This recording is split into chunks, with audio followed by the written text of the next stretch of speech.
Senator Bernie Sanders, independent from Vermont, the chairman of the Senate Health, Education, Labor, and Pensions Committee, unveiled a proposal Thursday to raise the national minimum wage to $17 an hour. He said the panel will mark up the bill June 14th and hopes to push it to the Senate floor. It is time to raise the minimum wage to a living wage. As chairman of the Health, Education, Labor, and Pension Committee, that's exactly what I intend to see happen, he said at a press conference Thursday. Sanders is renewing his push to raise the national minimum wage more than 2 years after 8 Senate Democrats joined all Republicans in rejecting the proposal 58 to 42 to include a $15 an hour national minimum wage in the $1.9 trillion American Rescue Plan, which President Biden signed into law in March 2021. The Vermont senator said Thursday that a $15 wage in 2021 is equal to a $17 wage in 2023 because of inflation. Congress last voted to raise the nation's minimum wage in 2007. It rose to its current level of $7.25 an hour in July of 2009. Nobody in this country can survive on $7.25 an hour, Sanders said. Maybe some of my colleagues in Congress might want to live for a month on $7.25 an hour and see what that's like. Sanders noted that 13 states have approved a $15 an hour minimum wage, including Nebraska, a Republican-leaning state. Nebraska's wage will rise to that level in 2026. This is not a red state, not a red issue, not a blue issue. It's an American issue, he said. Sanders said he wants a floor vote in the bill, which will have a hard time getting the support of 60 senators to overcome a filibuster. We're going to push it as quickly and as hard as we can, he said.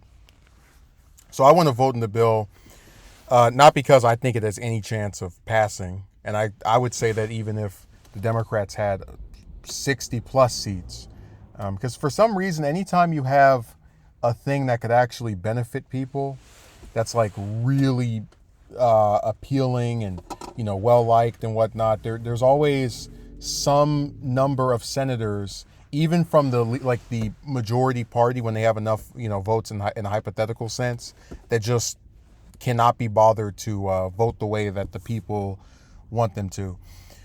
So I want to vote because I'd like for us to get an idea of who are these people who are in the Democratic Party, because we already know the Republicans are against it. That's not surprising in the slightest. But I'd like to see which Democrats, besides Manchin and Sinema, obviously, well, Sinema not anymore, but which ones are against it so that we can then put pressure on them and, people can confront them at town halls. Because I think a lot of this comes down to people just not really feeling like they're accountable for anything. But I should also say that one of the other things that I'm looking forward to, and I like his phrasing of this isn't a blue issue, not a red issue. I like that he mentioned Nebraska as being a state that's right, that's like leaning toward Republicans that voted for the for a $15 wage, because a lot of these measures, when they're put on the ballot and separated from candidates, they do tend to pass. Which is why I said that one of my hopes is that we can eventually, if we can't pass a national wage increase, maybe we can get one state by state. I know it's a much more dragged out and drawn out process, but it still is something that, again, I prefer that over the bare minimum being $7.25. The same, it has been raised in over 15 years, or 14 years. Well, I guess 15 because 2007, if you want to count the actual year they voted for it. It's like, that's insane to me. But yeah, I support this proposal, even though I know it's not going to pass. I like the idea of being able to get which members of Congress are on the record as being opposed to this. And I do think that a lot of what he said here is correct. Why do people have to work with the wages that were passed in 2009? Or were passed in 2007 and 2023. So it's just one of those things where if we had a sensible Congress where they were actually concerned about workers being able to take care of themselves, you would definitely, you would see this pass with 70 votes or 80 votes. And the only opposition would be, do we think this can be rolled out in a year, in a couple of months? But instead you have people who politicians that are fine, with the wages staying. And they always have the same stupid arguments.